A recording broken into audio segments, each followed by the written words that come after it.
Hi guys, it's Eileen coming at you from Just Kettlebells, and I'm coming at you today with another whiteboard talk. This one is called Why Do My Hamstrings Feel So Tight? And spoiler, they do not need to be stretched. So often I have people come in and when they try and get into that hinge position for the swing, see my hamstrings are tight, they feel too tight, they want to just static stretch them, and that's generally not what the problem is. The problem really isn't that the hamstrings are tight as in contracted too tight. Normally when a muscle, like our neck muscles are tight, they're contracted.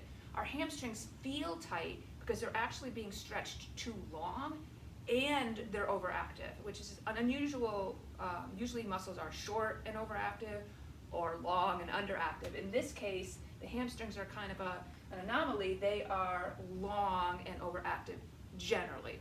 And when I say generally, I mean in this this posture that kind of takes over for most people. We talked about it last time with an anterior pelvic tilt, where people, when they sit all day, their abs turn off, their glutes turn off, lower back turns on, hip flexors turned on. We talked about that, how that can lead to back pain.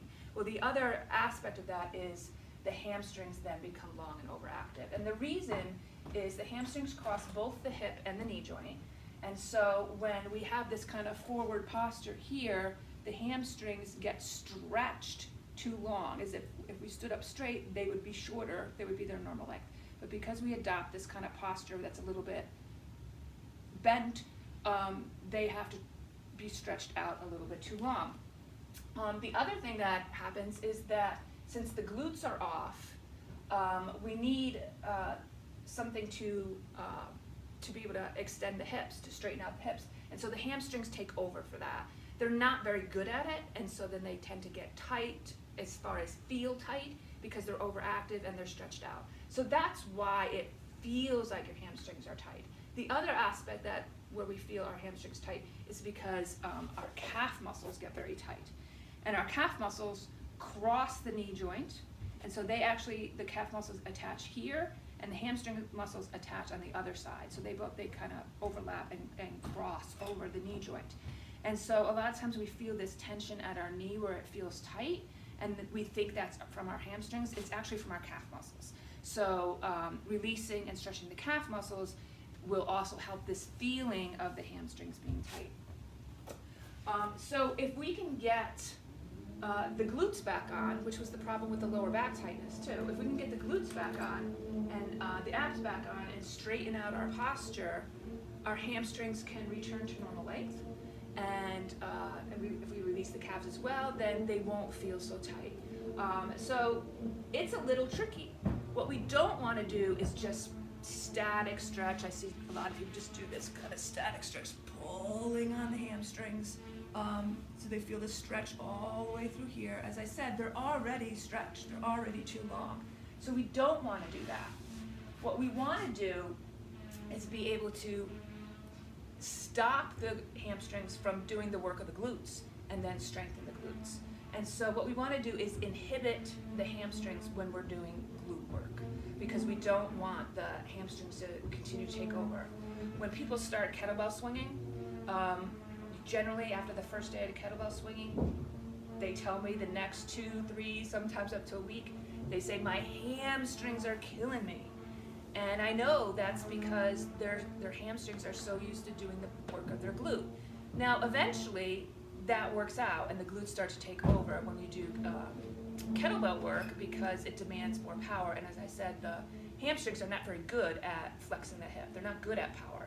It's not what they were designed for. They cross over 2 joints. They're a long muscle. It's not. The glutes are much more powerful muscle, are really designed to extend the hip and for power. So there are things that you can do to inhibit the hamstrings. One of the easiest things that you can do is activate the quads. Now the quads are on the opposite side, and so it's like this pulley system. If the quads are activated, it's very hard for the hamstrings to be activated.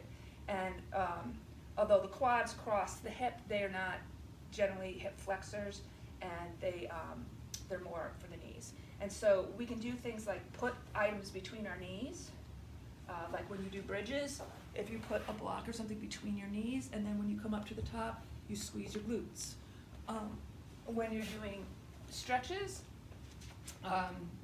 For your hips here, if you put a block between your knees, you'll be able to get more room. You turn off these, and then when you come up, you'll be activating the glutes and not the hamstrings. So you can use blocks, bands, anything that activates the quads while you're doing your glute work, so that you're not really doing more work on your hamstrings.